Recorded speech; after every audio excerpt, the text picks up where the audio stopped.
নমস্কাৰ বন্ধুসকল, নতুন এটা ব্লগ লৈ আকৌ আহিছোঁ আপোনালোকৰ ওচৰলৈ। নৈ কাষলৈ আহিছোঁ, অলপমান মনোমোহা দৃশ্য আপোনালোকক দেখাম। মোৰ লগত দাদা দুজনমান আৰু গ্ৰুপৰ আমাৰ ৰাজাহঁত আছে, অনুপমহঁত গোটেইখিনি আছে। আমি সকলো আহিছোঁ। দুই এষাৰ কৈ দিয়ক, আপুনি কওক। আমি আহি আছোঁ দিচাং নৈ পাৰতে আহি আছোঁ। আমি এটা ধুনীয়া পৰিৱেশ, মোৰ ভাইটি এওঁৰ লগত আহি আছোঁ। আপোনালোকক কিছুমান মনোমোহা পৰিৱেশ আপোনালোকক দেখাম। ধুনীয়া ধুনীয়া পৰিৱেশ, আপোনালোকে পাৰিলে আহিব। জানুৱাৰী স্পেচিয়েলিভাৱে আপোনালোকে বহুত দূৰলৈ যাব নালাগে, দিচাং নৈ পাৰলৈ আহিব। ধুনীয়া ধুনীয়া একদম পূৰা মনোমোহা, আপোনালোকৰ মন খুচ হৈ যাব। এনেকুৱা জেগা আছে, আমি দেখাই আছোঁ আপোনালোকক, আপোনালোকে চাই থাকিব। আৰু কৈ পাই ৰাজা এষাৰ কৈ দিয়া। হাই ভিউৱাৰ্ছ, আমি আহিছোঁ দাদাহঁতৰ গাঁৱলৈ। তো দিচাং নদী আছে ওচৰত। এতিয়া বলক আমি দিচাং নদীৰ কাষত কথা ক'ম। বলক তেন্তে ভিডিঅ'টো আৰম্ভ কৰোঁ।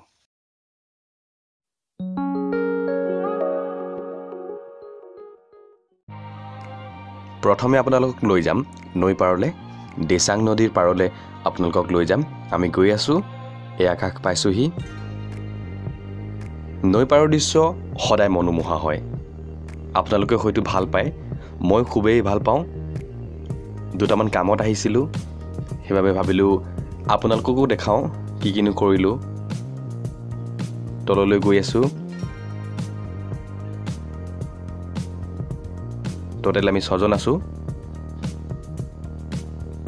সকলোৱে ফূৰ্তি কৰিছোঁ, ভাল লাগিছে নৈ পাৰত। খুব কম সময়ৰ বাবে আহিছোঁ, চ' বিশেষ দেখাব নোৱাৰিম।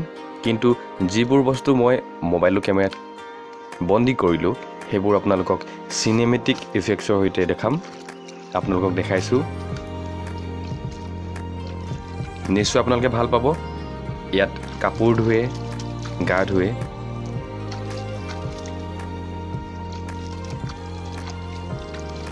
অলপমান ভৰিটো ধুই লৈছোঁ। কলগছৰ ভূ সকলোৱে চিনি পায় আৰু পুঠি ভূটো সকলোৱে পাইছে। ইয়াতে গা ধুব পাৰে, কাপোৰ ধুৱে নৈ কাষৰ মানুহবিলাকে। আৰু আপোনালোকক দেখাইছোঁ নৈ কাষৰ দুটিমান মনোমোহা দৃশ্য। এইবোৰ সকলোবোৰ পিকনিক প্লেচ হয়। প্ৰকৃতিৰ যি মনোমোহা দৃশ্য সঁচাই অতুলনীয়। আমি এইবাৰ যাম নৈ কাষৰ মানুহ এঘৰলৈ।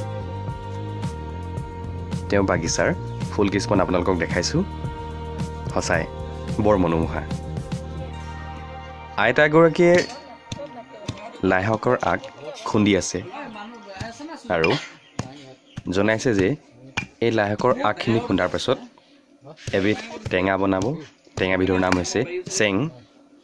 মোক কোৱা মতে টেঙাবিধ বনাব আৰু মই খাই পাইছোঁ, বহুত ভাল লাগে। লাইশাকৰ আগবিলাক খুন্দি আছে আৰু ইয়াৰ পৰা চেং বনাব। তাৰপাছত আপোনালোকক এখন বিশাল বেঙেনাবাৰী দেখাইছোঁ, বহুত ডাঙৰ এখন বেঙেনাবাৰী। আমাৰ লগত যোৱা দাদা মুন্দাৰ এখন বেঙেনাবাৰী হয়, আৰু বহুতো আছে, গোটেইবোৰ আপোনালোকক দেখাব নোৱাৰিলোঁ। নৈ কাষ যেতিয়া নাও থাকিব, আহক নাওখনত উঠো।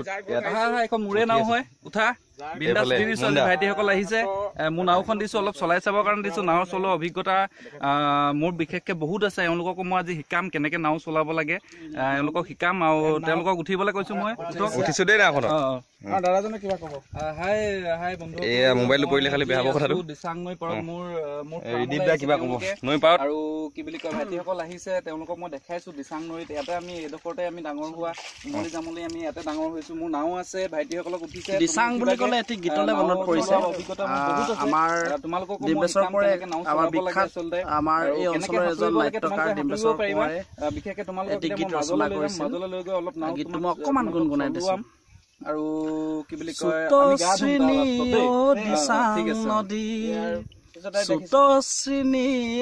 দিচাং নদী নানা জাতি আৰু উপজাতি, নানা জাতি আৰু উপজাতি বান্ধি দিলা তুমি এনাজৰি।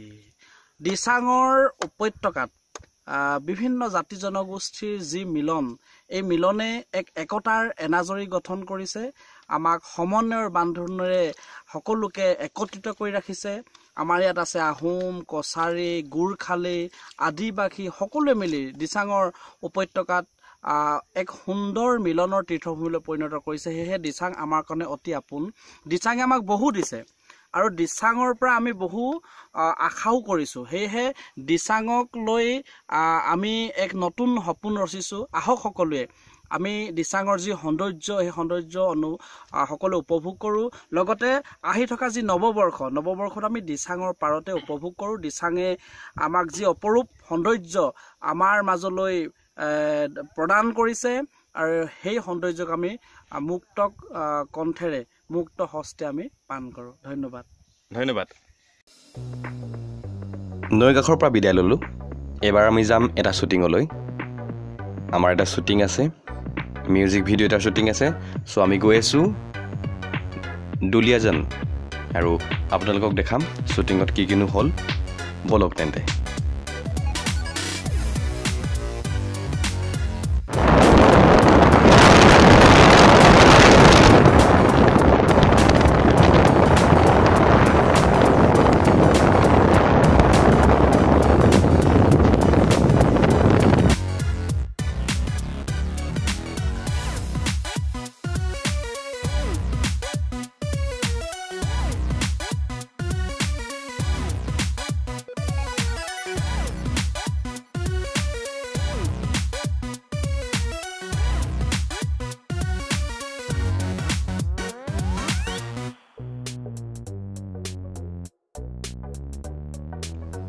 বৰ্তমান আমি লোকেশ্যন পালোহি আৰু এয়া লোকেশ্যন দুলীয়াজানৰ এটা ঠাই আৰু আপোনালোকক দেখাম কিছু দৃশ্য গোটেইবোৰ দেখাব নোৱাৰোঁ যেতিয়া ভিডিঅ'টো মুকলি হ'ব তেতিয়া আপোনালোকক মই ডেছক্ৰিপশ্যনত লিংকটো দি দিম আপোনালোকে চাব পাৰিব বলক তেন্তে শ্বুটিঙৰ কিছু দৃশ্য আপোনালোকক দেখাওঁ